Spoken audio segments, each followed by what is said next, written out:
Side அடிக்க கூட எனக்கு தகுதி இல்லையா? நடிகர் பார்த்திபன் ஓபன் டாக். என்னன்னு பார்க்கலாம் வாங்க.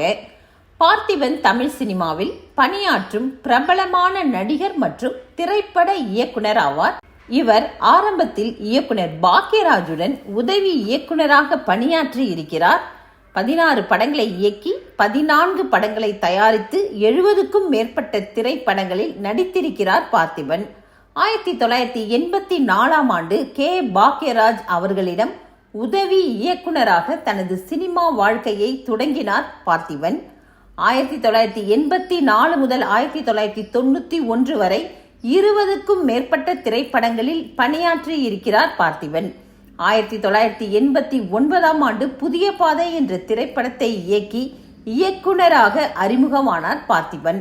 அதைத் தொடர்ந்து பல நல்ல விமர்சனங்களை பெற்ற திரைப்படங்களை இயக்கி இருக்கிறார் பார்த்திபன். 1990களில் நாயகனாக தமிழ் சினிமாவில் அறிமுகமான பார்த்திபன் தாலாட்டு பாடவா, உன்னை வாழ்த்தி பாடுகிறேன், தாவணி கனவுகள், சுயவரம், உன்னருகே நான் இருந்தால், உன்னை கொடு என்னை தருவேன், வெற்றி கொடிகட்டு, 1000ல் ஒருவன், நானும் ரவுடிதான், பொன்னியின் செல்வன் போன்ற பல வெற்றி திரைப்படங்களில் தனது அபாரமான நடிப்பை வெளிப்படுத்தி பிரபலமானவராக இருக்கிறார் பார்த்திபன். இந்நிலையில் ஒரு நேர்காணலில் கலந்து கொண்ட நடிகர் பார்த்திபன் இளம் வயதில் தான் கடந்த விஷயங்களை பகிர்ந்திருக்கிறார்.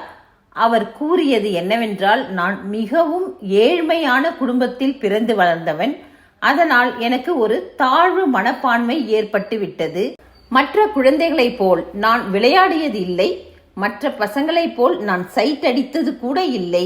ஏனென்றால் சைட் அடிப்பதற்கு கூட எனக்கு தகுதி இல்லை என்று நினைத்து கொண்டு பெண்களை பார்த்தால் தலை குனிந்து சென்று விடுவேன் என்று ஓப்பனாக பேசியிருக்கிறார் பார்த்திபன்.